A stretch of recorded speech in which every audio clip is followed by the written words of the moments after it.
The Nigel Farage Show.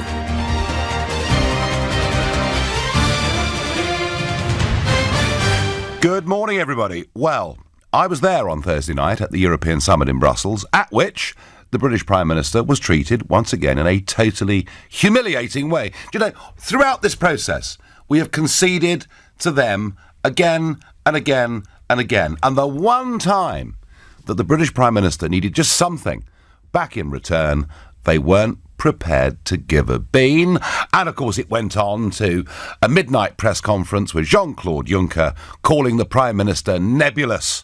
And she did have a little bit of a go at him the next morning, and he denied saying it. Mind you, it was after a good dinner. How would he actually remember? I mean, if I'd been Mrs May, I'd have got up and walked out of the whole thing. Once again, a British Prime Minister being insulted. I'm not a Mrs May fan, as any regular to this show will know.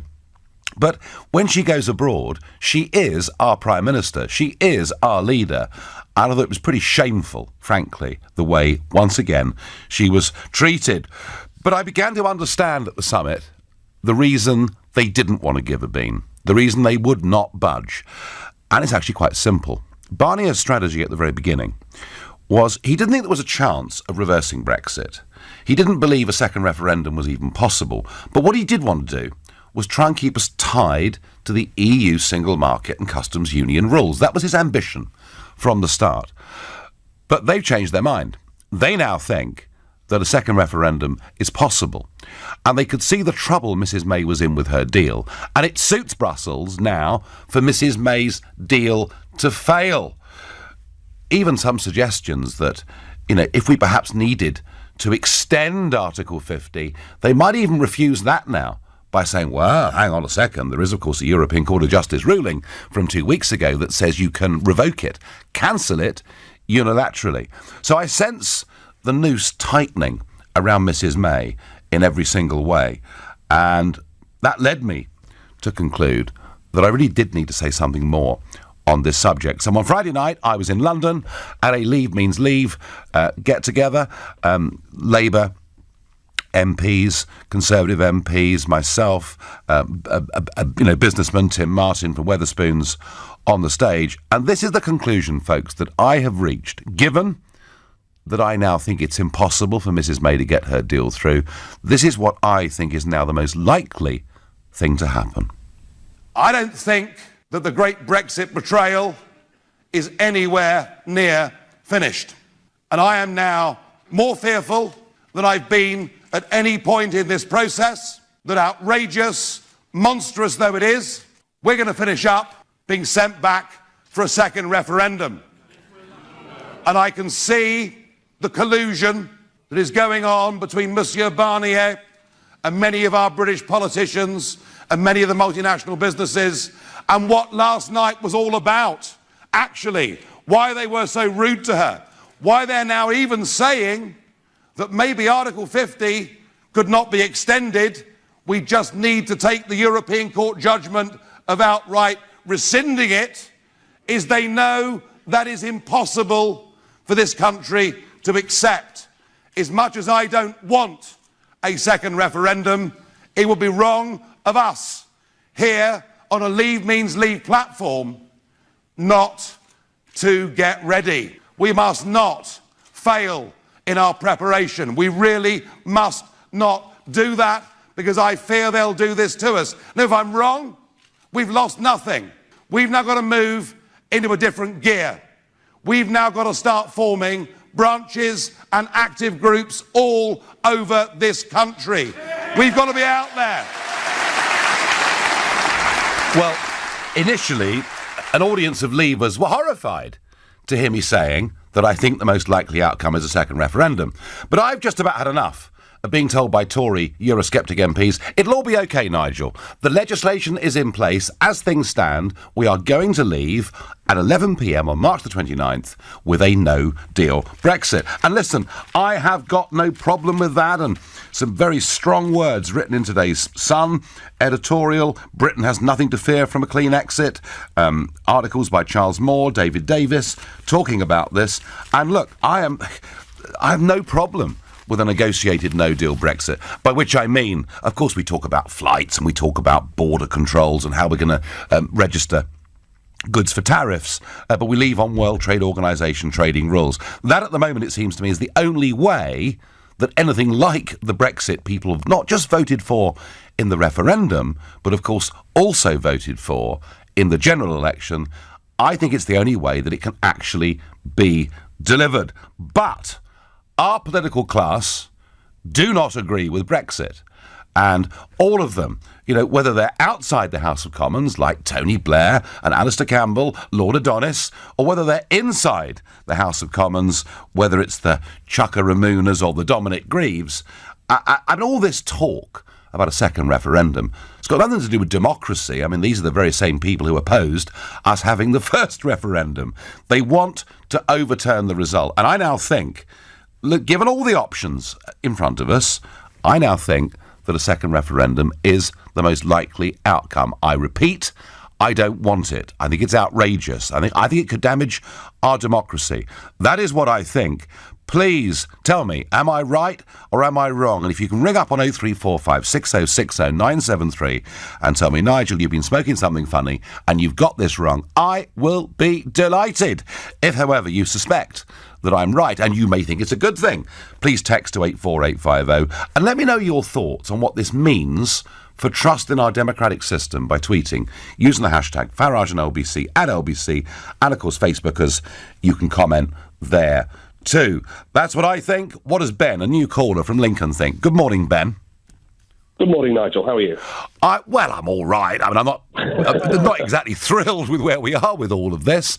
Me neither. I mean, it's awful. But Ben, that's the conclusion I've reached, and I'm saying it because the other side are well organised. The other side are well funded. They are. They, from June the 24th, 2016, said we will overturn this result. And frankly, if a snap referendum was called, I mean, it obviously takes more time than that, but if a referendum was called at short notice, they are ready to fight it. And my fear is that the Leave campaign is not sufficiently organised or mobilised. Well, I think you're very much right. They are organised, so organised, in fact, I don't think they'll hold a second referendum unless they know what the result is beforehand. I think this will be the most rigged referendum in British history. It will be rigged. And as a result, I think if you campaign in it as if it's a normal referendum, I think that will be a mistake. I think that will lend legitimacy to their betrayal. Let me just stop you a moment, if I may. When you say rigged, do you mean in terms of the question? No. I think they will rig the vote. I think they will go out all the way. We're up against an empire here. The European Union is the new Rome. They will not stop until the province of Britannia is part of their realm forever. They will. But Ben, we've beaten empires. We've taken on and beaten empires in the past, albeit at great cost. That's what we should do, Nigel. What we should do is we should never engage with this second referendum. We should say no, it's illegitimate. We can't do it. And ultimately, if they do hold it, I think we need to blockade the polling stations. I think 17 million of us need to get out there and not let anyone in to vote and say, this is wrong, this is not legitimate. We had a vote. We had a bloody vote. It's the only vote I've ever won in my entire life. Yes. I mean, Ben, I obviously can't agree with blockading polling stations, but what I will say to you is this. If the question, and it's the one being mooted by Sir Vince Cable, if the question was Mrs May's deal against Remain, then I would boycott the referendum, yes. and I would urge everybody to boycott the referendum, yes. And I would hope that Parliament would pass an amendment that said that unless 40% turned out or 45% turned out, the referendum would be illegitimate. But Ben, if they give us... Look, and again, I want to re-emphasise, I hope I'm wrong. I hope we leave on WTO terms, and I should be delighted. But if I am right, and they force it again, and if the question is Remain or leave with whatever deal, then if we just... Then it's Remain and Remain, isn't it, really? Well, no, if the question... I mean, the problem, Ben, of course, is we'd be handing back, if we win this again, even by a bigger margin, we hand it back to the same group of politicians who rejected it last time. Exactly. And I do get that problem. But, Ben, if we are presented once again with a binary choice, and if we choose not to engage with it, they will win by... I mean, we'll have lost, won't we? By default. That's quite correct. If we simply boycott it, if we simply do nothing and say, no, we're not playing anymore, they'll laugh at us and they'll say, oh, look, we've got a 16 million margin for Remain. How fantastic. Well, maybe. Of course they will. So maybe, this is Ben... why we need to stop them doing it. Ultimately... So Ben, what is your... OK, now, I listen, I understand all the things, and I get the passion in what you're saying, but what do you think needs to happen for us to become an independent country? What we need is a parliament that will carry out the will of the people. I think that's right. And is that going to mean that our political parties need to break up as they are, and we need to coalesce around a new political party that will deliver Brexit? Well, that would require a new general election. I mean, I would just like them to do as the bloody well told. Excuse my French. No, Sorry it is very early, and it is Sunday, Ben, so wash your mouth out with soap and water, but I understand what you're saying. Ben, ultimately... I think, you're onto something. In the end, we need members of Parliament that do actually respect the wishes of the electorate, and we've expressed this twice. Once in a referendum, and once again in a general election. Ben, I thank you for your call and for your passion. Folks, tell me, I fear we're headed down the route of a second referendum. I don't know what the question will be. Some people are saying it could be sort of multiple choice with 3 or 4 different choices. Please tell me I'm wrong. Please tell me there isn't going to be a second referendum. You're listening to the Sunday edition of the Nigel Farage Show here on LBC, and it's now 10:15. So coming back on Eurostar on Friday from that summit in Brussels, it seemed to me pretty obvious that our political class will betray fully the result of the referendum and force us to do this all over again. And blow me down if the front page of today's Sunday Times is not. David Liddington, May's deputy in all but name, held talks with Labour MPs on Thursday in an effort to build a cross-party coalition for a new vote. The article goes on to say Gavin Barwell, the number 10 chief of staff, told a cabinet minister last week that holding a second referendum was the only way forward.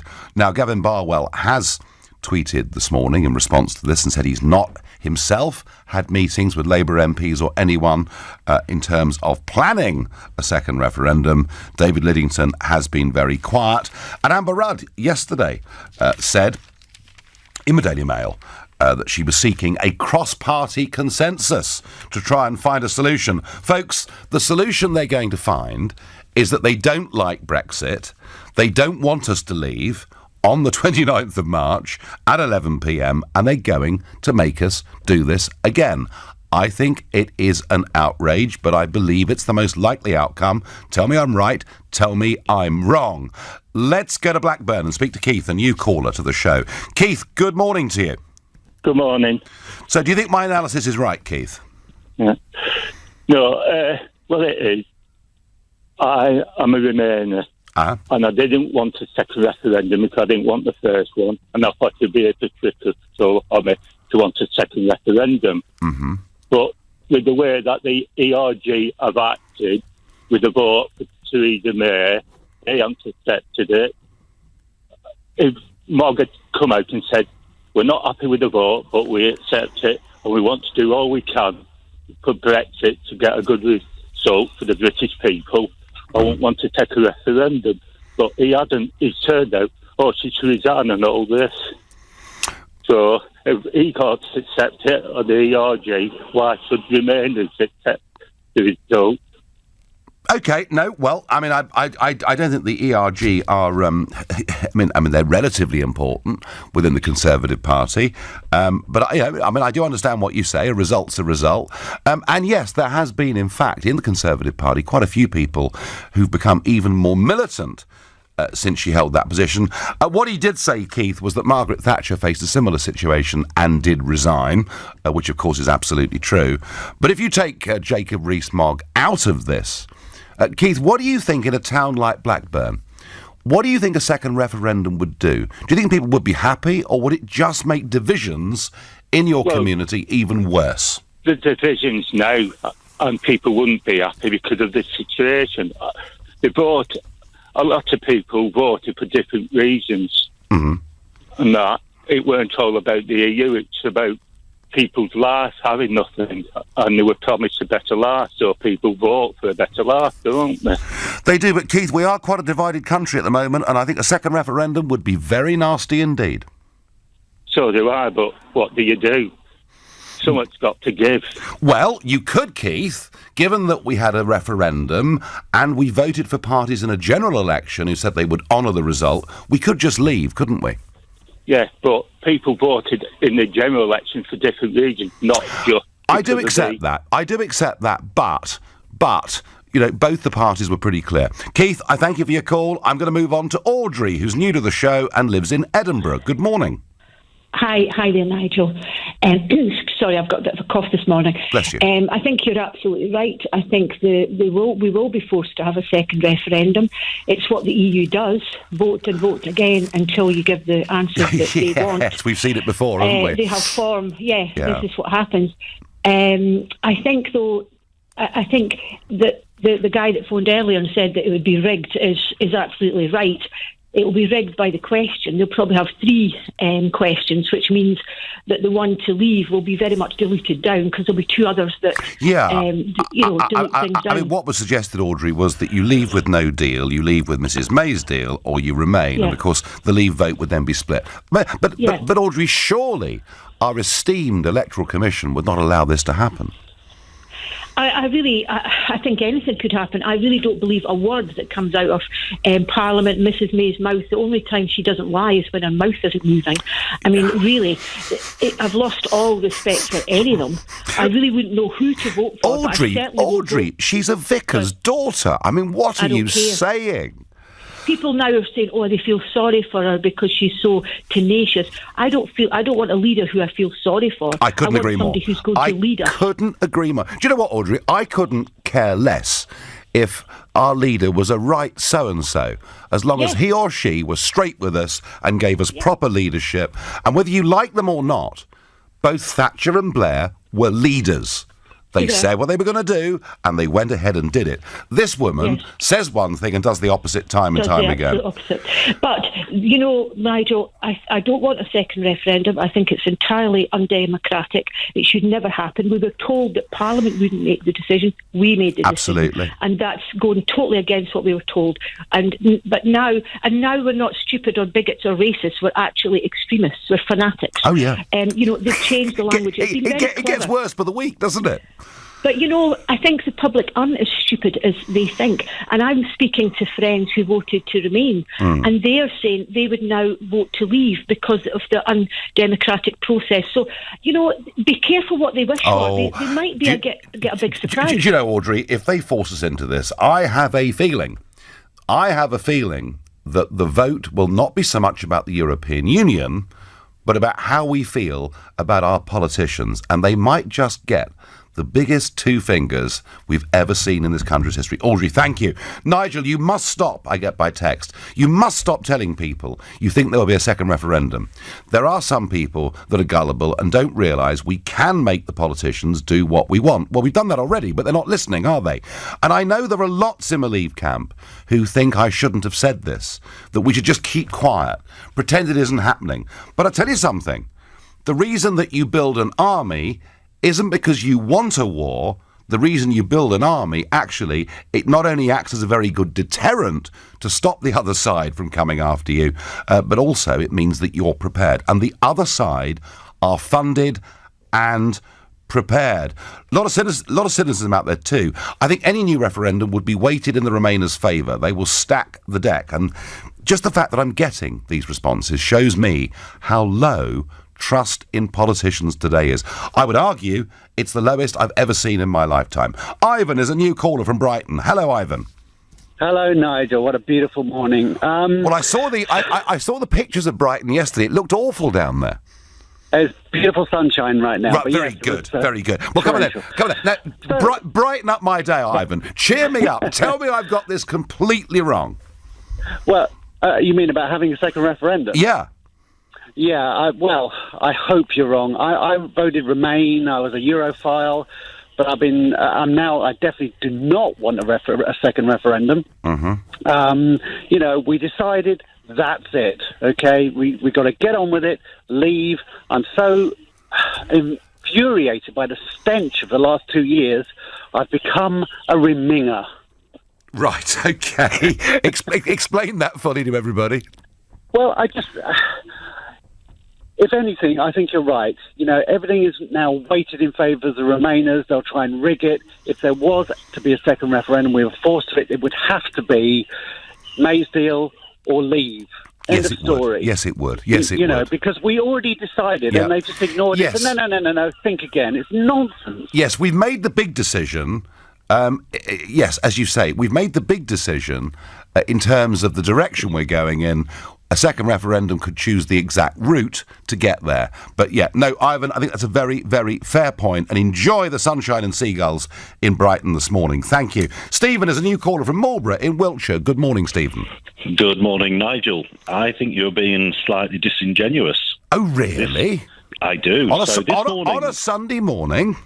On a Sunday, on the day of the Sabbath. Right, come on then, Stephen, far away. Okay, so you've used two phrases this morning. I fear a second referendum, and please tell me that a second referendum is not going to happen. However, if I can quote a senior politician back in 2016, in a 52-48 referendum, this would be unfinished business by a long way. If the Remain campaign wins 2/3 to 1/3, that ends it.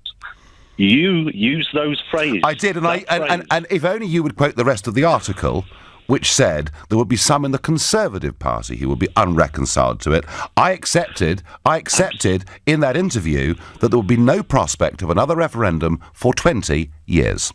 Correct, but there wasn't a 2/3 majority, and if the roles had been reversed, you were quite happy to push this country and advocate a second referendum. No, Stephen. There wouldn't have been Stephen. There wouldn't have been one for 20 years. And I tell you something: had Remain won by one vote, we wouldn't even be discussing a second referendum, would we? Oh well, I think we would. Well, of course we wouldn't, because 75% of MPs support Remain. So I used to sit on the branch executive of a union, and for major changes to legislation, to our rules, we actually needed to have a 2/3 majority because it was seen as such a fundamental change that if you didn't have that kind of a majority to change the basics on which the union operated, then that simply wasn't going to cut the. But our democracy, Stephen, is it winner takes all, isn't it? I completely accept that, and I think in the next few years there's going to have to be potentially a change to some sort of proportional representation in all this. Yeah, I agree with you. No, we found a point of agreement here, and then maybe we'd vote for parties we agree with, rather than voting for parties we dislike a little bit less than the other one. Stephen, time running out, just very quickly, do you think the second referendum will happen? I voted to Remain. I'm not completely happy with a second referendum, but I don't see that there's any other way of breaking the logjam within Westminster. Yep, and we'll vote 52-48 again to leave, and they'll probably go on ignoring us. Stephen, thank you. You're listening to the Sunday edition of the Nigel Farage Show here on LBC. It's 10:30 and time for the news with Philip Chrysikos. Well, I fear a second referendum is coming. I think that's what our political class will do to us. Doesn't have to be, of course, because the legislation that's in place means we leave at 11 p.m. on March the 29th on WTO terms, which I'm very, very happy with. It delivers the result. It makes us free. It saves us $39 billion. We can do our own trade deals, catch our own fish. What's not to like? But hey, we'll debate that issue more fully another day. But I do fear that second referendum. Tell me whether I'm right or wrong. Now, I was in Strasbourg earlier this week, where, of course, there was a terrorist attack. Took quite a long time to catch the gunman. Some quite serious questions about the way the police raided his flat when he wasn't there and in many ways activated him. But France, not a happy place. And amazing, 6 weeks ago, Emmanuel Macron was lecturing the world on the dangers of nationalism and the need for the new world order. And he, of course, has also been talking about more discipline.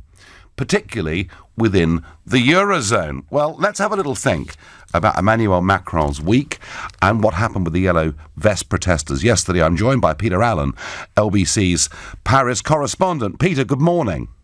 Good morning, Nigel. So tell us about the concessions that Emmanuel Macron made earlier this week.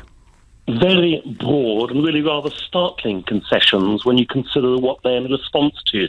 He's increased the national minimum wage over here by a full 7%. Wow. He's taken taxes off bonuses. He's taken taxes off pensions. He has scrapped green taxes. There was meant to be extra money to be paid on diesel and petrol on January the 1st. That's all gone as well. It's all going to cost him, at the minimum, something like 10 million. He's not saying where it's coming from. He hasn't costed it properly. He's not brought back a wealth tax. Incredibly generous, all in response to now 5 weeks of constant disturbances, including some very ugly rioting in Paris yesterday, which I witnessed at first hand. Yeah, I'll come back to the rioting in a moment. I'm just thinking about this. A minimum of 10 billion extra here, and major concessions that he's made. And isn't it funny, though, but he was lecturing all the members of the Eurozone about the need for discipline, and, of course, the Italians had their budget rejected. Is it possible that with what he's done, that France itself could now be in breach of EU guidelines? It certainly could be. Remember, this is a former merchant banker, a former finance minister, admittedly in a socialist government, but he was never socialist himself. He was meant to be a fiscally responsible financier who could come in and sort out the country and do what generations of French presidents have failed to do, which is to reduce the public service, to get France's books right. He hasn't done any of that. No. And again, he's now capitulated to rioters by spending money. So he's made massive concessions, and yet, Peter, they were back on the streets of Paris and elsewhere yesterday. And they will continue to be, I think, Nigel. There were 168 arrests yesterday, which was admittedly less than last week. Still a lot, about 750, but it's still a hell of a lot. And I can tell you, if you were in Paris yesterday, a major European city, at Christmas time, when all the shops should be open, everybody should be having a nice time, it was quite incredible. It had a sort of Cold War Eastern European feel to it. It really was unbelievable. 8,000 security agents right in the centre of the city, armoured cars on the street, tear gas everywhere. Everybody had to show their passports, passes to get through from one road to another. Bag searches, you name it, incredibly sinister. And this is Paris at Christmas. I saw water cannon being used. It must have been quite cold for the protesters, I would have thought. Indiscriminately, water cannon was being used everywhere, even though it was pouring with rain and freezing cold. I mean, you normally associate riots like this with the summer, but this is a very, very cold day in Paris. Water cannon everywhere. And again, Nigel, armoured cars, actual armoured cars as well. Yeah. And Peter, just tell me finally, how does this end, or do they just keep on doing this? They'll keep on doing it in one way or another. Obviously, Mr. Macron will be hoping that because there were less arrests yesterday and there were probably less protesters on the street, if not less police, that it will slowly fizzle out, especially as we move towards Christmas and the weather deteriorates. But it won't be far away. There are a lot of people who are still very, very unhappy with him, and indeed all the institutions of the Fifth Republic. They want a Sixth Republic. They want complete reform. And if he keeps spending money like nobody's business, I think he's going to find himself in very, very deep economic trouble, as well as all the other troubles he has. Fascinating. Yeah. Peter, thank you very much indeed. Well, that's Peter Allen, LBC's Paris correspondent. A very, very unhappy week in France, and despite huge concessions, they're still out there protesting. How angry are we going to feel if we're forced into a second referendum, given the first one has not even been delivered? I fear a second referendum. Tell me I'm right, tell me I'm wrong. I'm off to speak to Kira, a new caller in Wembley. Good morning to you. Good morning. Good morning. So what, do you think I'm right? Do you think there will be a second vote? I hope there is going to be a second vote. You and hope I find it quite, I do, and I find it quite amusing, the fact that you're so anti it. So I was looking for a video resource for teaching globalization, and I was trying to find like an extreme nationalist view. So obviously, you came to mind. Oh, really? Really? And where would that come from? Some sort of left-wing Marxist textbook that you were reading or something? Oh no, I've read quite a lot. I've read around because I'm a teacher. I have a master's degree as well. Lucky kids. Yeah. Yeah, very. Thank you. So I believe in nation. Please explain to the audience why nation-state democracies should surrender their law-making ability to people like Mr. Juncker. Please explain why that's a good thing for democracy. Okay, so let me finish the point I was making, and then I'll answer your question. So I looked it up, and I found a clip of you talking about the referendum before it happened, and you were saying that it would not represent the will of the people if 48% of the population voted to leave and 52% voted to remain. So I find it incredibly But I didn't say there'd be a second referendum, Ciara, and we've done this already earlier in the show. So now you think I'm an... video of you directly saying that. Well, I bet you haven't got the whole video, because I said there wouldn't be another referendum if that was the result for 20 years. And here we are, without this referendum even being enforced, and there's a call for another one. Now, I want you to explain to us why belief in nation-state democracy is an extreme opinion, and why we're better off being governed from the European Commission. Okay, it's interesting that you're saying that we're governed from the European Well, who Commission. makes the laws? So the people who make the laws in the UK is the UK government. The UK Parliament is sovereign. So the government does have that ability to create our laws. Most of our laws do come from our own government, not from the EU. Oh, no, they don't. However, and one of the things that I find quite distressing at this time is that we're debating and saying that the EU should not have our control over our human rights, and yet the EU human rights stem a lot from British people and British ideas. People like John Locke, if you look. Ciara, we have common law and they don't have common law, which is why, in Spain you can be chucked in the nick for 2 years without even facing a charge, and we have habeas corpus. Yes, exactly, which is exactly what you're saying. It's Magna Carta. So we have the rights that we have still are from our government, our traditions, and our history. Unless a European arrest warrant is issued, and then we suspend everything we've stood for 800 years, and you can just be deported and chucked in a Greek prison. Very interesting that you say that as well, because obviously since the terrorist attacks in England and Tony Blair's government, he himself has tried to detain people without evidence, potential terrorists, and the EU was the actual organisation which preserved habeas corpus in that case. Very funny. Ciara, thanks. It's absolutely laughable. Case after case of British citizens being kept in prisons, particularly in the Mediterranean, without even charges being brought for months or perhaps even years. I'm going to move on to Diana, new caller in Lymm in Cheshire. Good morning, Diana. Good morning, Nigel. So, is this second referendum going to happen? Have I got this wrong? Are we going to leave maybe on WTO terms? We are not having a second referendum, Nigel. Oh, good. Oh, right. OK, good. Tell me what's going to happen We then. are not. Article 50, thank you to the lovely Gina Miller, is set in law. And at the end of March, we will leave. We've had a deal for 43 years with the European Union, a pretty bad one, where we've been net contributors to the contributions of their coffers, keeping them all in Brussels there, and all we've suffered is a growing biblical balance of trade deficit. We voted either leave or remain. There was no alternative deal on the paper. It's either leave or remain. I understand all of that. I understand all of that. But if we accept that Mrs May's withdrawal agreement is not going to pass in the House of Commons, and do you accept that premise? Oh, it won't pass. Right, OK, Do you know what? I actually think she's either very, very stupid or she's picked her battle well. And I think she's dragging it out till the last minute. And hey, there's not enough time to do anything about anything. Well, that is one school of thought. And look, there are voices like Jeremy Hunt today who clearly is saying, look, no deal is better than a bad deal. And I guess maybe this is his pitch to become the next leader. But Diane, the European Court have said that Article 50 can be simply revoked. Now, perhaps the irony of the Gina Miller case is that the Prime Minister can't do that on her own. She would probably need to go to Parliament to get permission for it.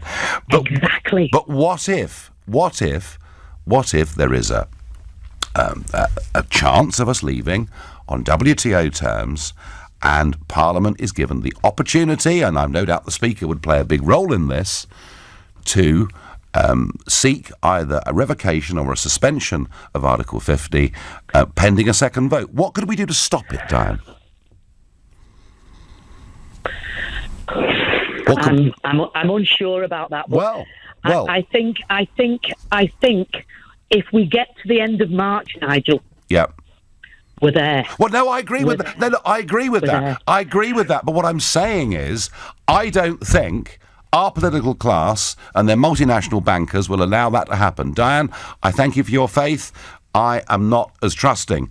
You're listening to the Sunday edition of the Nigel Farage Show, exclusively on LBC, and it's now 10:45. I concluded on Eurostar, coming back from Brussels on Friday, that the most likely outcome of all of this was a second referendum. Outrageous though I think that is. And this morning, on Sky News, Joe Johnson confirms discussions ongoing with cabinet ministers about holding a second referendum. And that's what's going to happen, folks. Many in the Labour Party and the Conservative Party will come together to try to force us to vote again. I don't like it. I think the implications for our democracy are grave. I think it will further increase division and distrust in our country. I also think it'll deliver the same result, if not by a slightly bigger leave margin. I wonder then whether they'll listen or they'll call for a third referendum. Maybe our whole politics needs to be completely changed. Anyway, that's what I think is going to happen, and I wish I didn't think it. David says on Facebook, not without an election first, so we can weed out all the lying politicians who were elected by deceit. But David, how would you know? I mean, because all of them sitting there were elected on general election manifestos saying they would honour the result of the referendum, and they're not doing it. Deborah says, if we are made to re-vote on Brexit, we should re-vote on no confidence. No trust in Westminster. They make it up as they go along. Malcolm says, I think the Westminster bubble will move heaven and earth to engineer a second referendum. So do I, Malcolm. They have never forgiven us for voting leave. How dare we? Malcolm, that is exactly right, and that is what you're really seeing now. Absolutely writ large, confirmed by Joe Johnson this morning, and stories in this morning's newspapers. This battle's now becoming entirely clear. It is people versus the politicians. That's what it is, and that's what a second referendum will be. And maybe, just maybe, all of those in Cabinet and in the Labour Party who want this second referendum, they may live to regret it. That's my view. I'm off down to Grays in Thurrock to speak to Andrew, a new caller to the show. Good morning. Hello there, Nigel. Good morning. I've got a couple of quick points to make to you. I was at the Friday night event, the first time I've ever been to any political event. Oh, wow. And I heard something at the end from John Longworth, and you've hinted at it yourself this morning, which is the need for a new political party. And I sincerely hope, as I think millions of others must do also, that you will upgrade Leave Means Leave to create a cross-party National Democratic Party and movement, which would be the special purpose vehicle to restore and constitutionally secure national democracy in this country. Otherwise, it seems to me that 17.4 million voters are severely at the risk of being disenfranchised. And it seems to me also that at the very least, such an NDP might hold the balance of power next time round. And this needs to be done soon so as to advise the EU that an NDP or some other vehicle would reject Mrs May's treaty should it be passed, should it be signed. Because obviously that puts us in an otherwise irrevocable and severe condition. Can I just say also on the second referendum... Let me just pick you up on those points first, Andrew. Otherwise, I think people will sort of lose it. Sure. Well, number one, thank you for coming along. And the one good thing about all of this is that people are engaging with democracy and with debate much more than they've done for many, many decades. Yeah, well, I'm not fatigued by the Brexit fiasco that we've had. I'm actually energised, and I think an awful lot of other people are as well, as they get increasingly angry. I tell you what, Andrew, if I look at the switchboard here at LBC, I don't see much fatigue. I see a huge amount of passion on both sides of the argument, to be absolutely fair. Andrew, Leave Means Leave is a cross-party campaign. It's cross-political parties. It's got business. And that's its great merit. it, actually. Yeah. So Leave Means Leave is not going to become a political party, but that's not to say there won't be. And whether it's a National Democratic Party or whatever it is, that may well happen. The difficulty, though, Andrew, you talk about the balance of power. No one in modern times knows more about taking on the electoral system in this country than me. In 2014, I led UKIP to winning, coming first in the European elections under a PR system.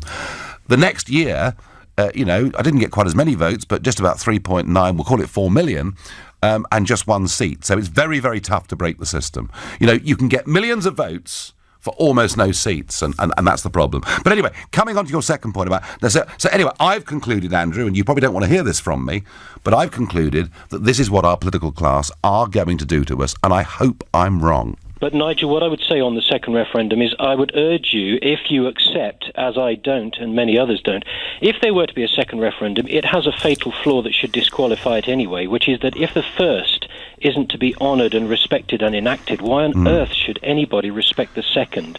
That is a recipe for civil disorder.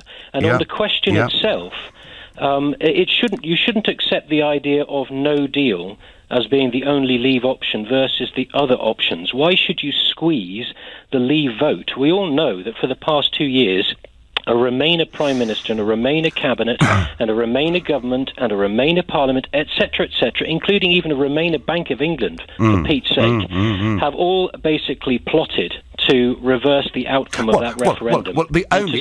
Andrew, the only legitimate second referendum would be, do we leave on Mrs May's deal, or do we leave on WTO terms? Because we've already voted to leave. Now, if they wanted to consult the public on that, and I don't think they need to, but if they did, that would be legitimate.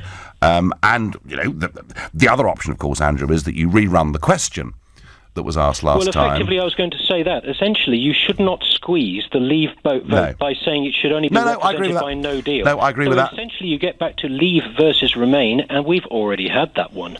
Well, I suppose if they did rerun it, they could ask the same question again with a second question. If you are voting Leave, which option do you want? I don't know, Andrew, how they're going to do this. What I do know is if they ask us a question between Mrs May's deal and Remain, we will have to boycott it. Andrew, thank you very much indeed for all of that. Chris is a new caller from Sheffield. Good morning, Chris. Oh, hi, Nigel. Nice to speak to you for the first time. Good to speak to you. I suppose I'm a typical Leave voter from the north, voted Conservative historically. Whether that's a typical Leave voter, I don't know. No, Chris. I mean, please don't forget that there are 5 million people who voted for Corbyn who the year before had voted Leave, and many of them in your part of the world. Yes, exactly. Well, I'd like to make 2 points. One about the referendum, and two about the political parties. Regarding the referendum, like I say, I voted Leave 2 years ago, and I now feel that I really don't know which way to turn with this, because there is so much conflicting information coming out from, obviously, the current government. Labour don't have an answer to it. They seem as in disarray as much as the Conservatives. You have your view. There's many people, all got different views, but nobody seems to be giving us a clear, if we leave in March and we leave without a deal, this will be the benefit to the UK, and we can see that as a tangible thing. If we stay in the agreement that Theresa May's got, that doesn't look ideal. So there doesn't seem to be anything now coming back to say to us, if we make this choice, which we've already made, are we going to be better off as a result of this or not? And I myself, I'm really not sure. And many people that I speak to now have got serious thoughts about are we making the right decision or not? Well, that's what Project Fear and the establishment, Chris, want you to think every single day by telling you that you'll be poor, the planes won't fly, millions could die of starvation. I mean, that's what they're doing, isn't it? If we're the 5th largest economy, or the 4th, whatever it is, then is it now not time, given the current shambles that we're in, with the government tearing itself apart, the opposition haven't got a clue either.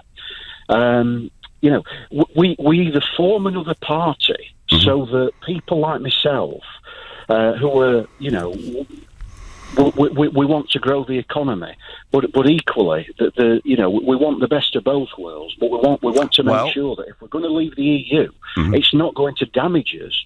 And at the minute, you can't trust anything that's coming out from any of the elected parties. Chris, I get that, and again, the thought of a new party is tempting to you. Thank you. I've got time for one more caller. Paul, a new caller from Burnley. Paul, good morning.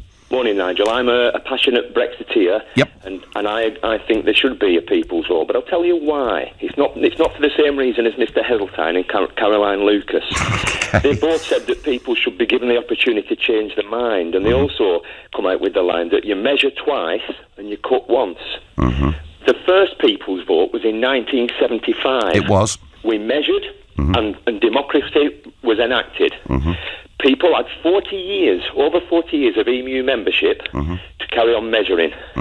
We had the second people's vote in 2016 that we measured then, but democracy has not been enacted. I agree with the people's vote. Once the second people's vote, which was in 2016, has been enacted. People should have the right to change their mind. If they don't, I'll just say this, Nigel. If democracy isn't enacted, never have so many been betrayed by so few. I like that, Paul. It's a good note to end on. Thank you.